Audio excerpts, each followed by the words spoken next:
Last week we looked at machine translation, or more specifically at post-editing. All right, we looked at Google Translator Toolkit, a free online tool that actually includes machine translation, post-editing, and you build up your own translation memory. Next week we're going to look at translation memories. This week I want to focus more on that part of what we were doing, that is machine translation. And the reason why I'm going to look at it concerns your questions. Last week I asked you to write 3 questions that you wanted to see answered. And 24% of those questions concerned machine translation. Now, I asked you to write the questions before or after we did the activity. I think I asked you to do it before, but you submitted after. So it was because we talked about machine translation, right? What's surprising is I do this every year with different groups, and I analyze some years. For things that concern technology, the percentage in other groups is much lower than here. So I suspect it's because I talked about machine translation. Or you're really worried about the technologies of the profession. Okay. Either way, I just note that that 24% is way above what I had in other places I've been teaching. Here are your questions.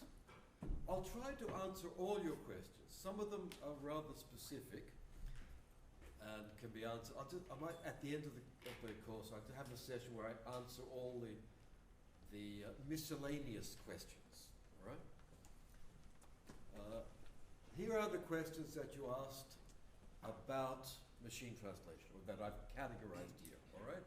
So you might see your question up here. Is post-editing or translating from scratch easier? Well, you can answer that because you did post-editing last week and you could figure it out for yourself. What's the answer? Anybody got an answer? Who does Japanese? Now you're going to have your head in the way of a camera just there. Whoops. Yeah. Sorry. If you want to see your head next week, that's fine. Okay. Who did Japanese last week? Well, we lost Japanese. Okay, for you, the answer there would be... I still thought post-editing was kind of easier. Oh, then you're very generous. Okay, or it's getting better for Japanese. Look, the real answer is it depends. Like so many things in translation. Depends on the language pair and the resources available. But for Punjabi, it worked pretty well. Which, wow, I mean, really good. I was really impressed with the result that came out of that. So it depends on the language pair, on the text type. You get very complex texts that just are not going to take it. But the position we're in at the moment is that, yes, it is faster, that is more efficient, and then surprisingly, perhaps you'll know why now, it will give you better terminology. That is, the MT, the neural MT that we're using, is bringing up translation suggestions that are more exact in specific fields than what you would come up with if you're not an expert in the field. So surprisingly, it helps us on the terminology aspect. And the other good thing, to answer this question, the other really good thing, and it's not, is that when it's wrong, it's really wrong. I mean, if it makes a mistake, it's usually woof, in your face, this is way off the track, and you don't waste time correcting it. Next week with translation memories, we'll see that fuzzy matches, where it's almost right, take a lot of mental effort to figure out. Whereas machine translation and post-editing is right or wrong. What's the best technology? Probably the one that comes out next year or the year after. It's evolving so fast that no answer can be given to that question. All I can encourage you to do is don't be afraid of it, work with it, and keep up to date with what's happening. To what extent can we rely on machines? I think you discovered that last week. It depends, but not 100%. How does it work? Oh, that's so complicated. and it changes every year. Okay. At the moment, Google and Microsoft, what's the Chinese? Baidu. They're all working with neural translation technology. There's an article on that in LMS for last week. If you're really interested in what neural technology is doing inside the machine, I refer you to that article from MIT. Okay. How does machine translation the most accurate translation? Statistically, that's the answer. It's using statistics, not linguistic analysis. We're all agreed on that they can generate multiple possible translations, and they select what they consider the most appropriate one to be on the basis of statistical frequency of association. When creating machines, what rate? Practically zero. The role of translators in developing machine translation disappeared when the linguistics went out or became old-fashioned. Linguistics is still there, the algorithms are still there, but it's become a branch of mathematics. Computational linguistics now is more like mathematics than linguistics. Don't go there unless you're really into mathematics, in which case go for it. Okay? But for people who are users like us, we're beyond really following what's going on there. We're not up to that. What other techniques could be implemented? Now this is interesting. When you're using machine translation, you are using the statistical analysis, what the machine translation gives. But last week you'll see you can also use your own translation memory.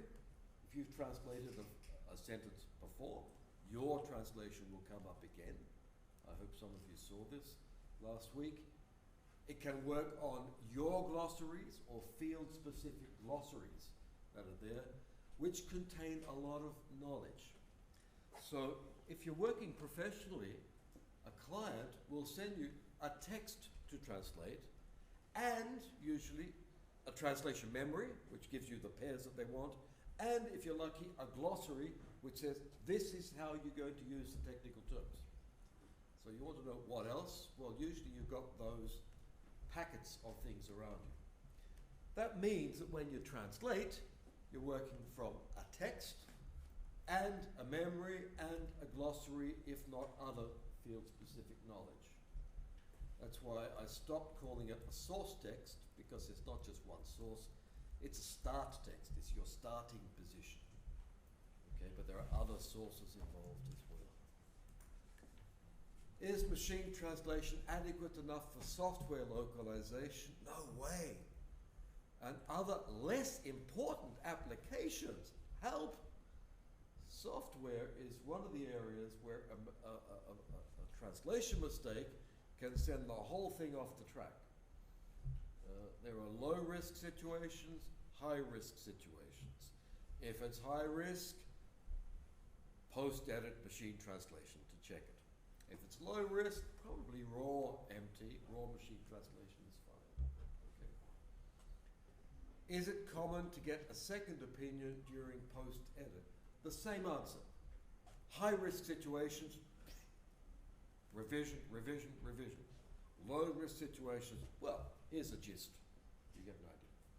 It depends on the situation. Is it common? I will give an answer in a minute.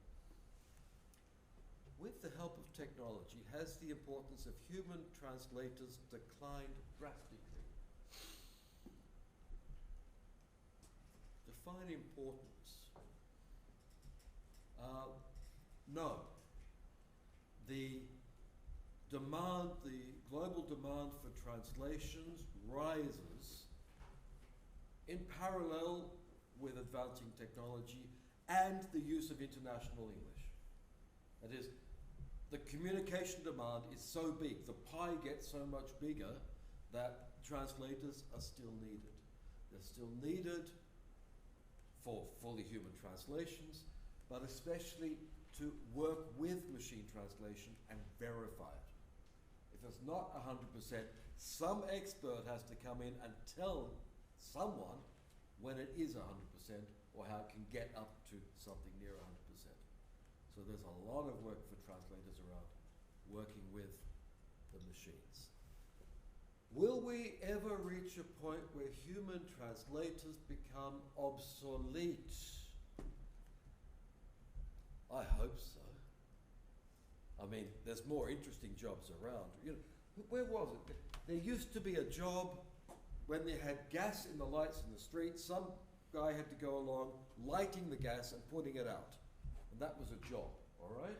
As soon as you have electricity, that entire job